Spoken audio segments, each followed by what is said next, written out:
আজকে আমি একটা অত্যন্ত গুরুত্বপূর্ণ মিশনে বের হয়েছি। আমার মিশনের নাম মাছ উদ্ধার অভিযান। বাসার সবাই মাছ কিনে ফ্রিজে রেখে দেয়, কিন্তু মাছটা খাওয়ার অধিকার কি শুধু তাদের? না না না, এটা আমি মানছি না, মানবো না। আমিও এই পরিবারের সদস্য, সুতরাং এই মাছের মধ্যে আমার অধিকার আছে। তাই প্রথমে ফ্রিজের উপর উঠলাম, চুপচাপ, একদম গোপন মিশন। নিচে তাকিয়ে দেখি কোথাও মাছ আছে কিনা। না তো, মাছ পাচ্ছি না, তবে শুটকি শুটকি গন্ধ পাচ্ছি। আমার চোখ তখন আর কিচ্ছুতে নেই। চোখ শুধু খুঁজছে, হ্যালো শুটকি, হাই শুটকি, কাম হেয়ার শুটকি। কিন্তু শুটকি এত নিচে রাখলো কেন? উফ, একটু হাতটা বাড়াই।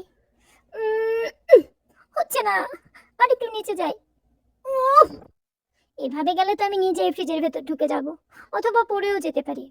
তবুও আমি হাল ছাড়ছি না, কারণ আই এম স্নোফি, এবং স্নোপির কাছে মাছ মানে জাতীয় সম্পদ। অনেক কষ্ট করে যখন মাছের কাছে গেলাম, তখনই মা হাজির। আমিও কি কম নাকি? মার খাবো তবু শুটকি ছাড়বো না, আমি শুটকি নিয়েই পালালাম। তখনই মা হাজির। মনে মনে বললাম, ও মা, তুমি এই সময় এখানে কেন? আমি তো শুটকি খাইনি, আমি তো শুধু এই শুটকি মাছের নিরাপত্তা পরীক্ষা করছিলাম। তারপর পরিস্থিতি দেখে আমার শুটকি খাওয়ার অপারেশন বন্ধ করে দিলাম।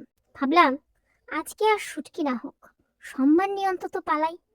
নিচে নেমে এসে এমন একটা ভাব করলাম যেন আমি কিছুই করিনি। শুটকি চুরি করতে গিয়েছিলাম, কিন্তু ধরা খেয়ে গেলাম নিজের কাছে। তবে একটা শেষ কথা আছে, শুটকিগুলো এখনো ফ্রিজে আছে, আমি দেখেছি। আমি প্রমিস করছি তোমাদের কাছে, একদিন না একদিন ওই শুটকি সব আমার পেটে যাবে। তোমরা আমার জন্য দোয়া করো। ম্যাও।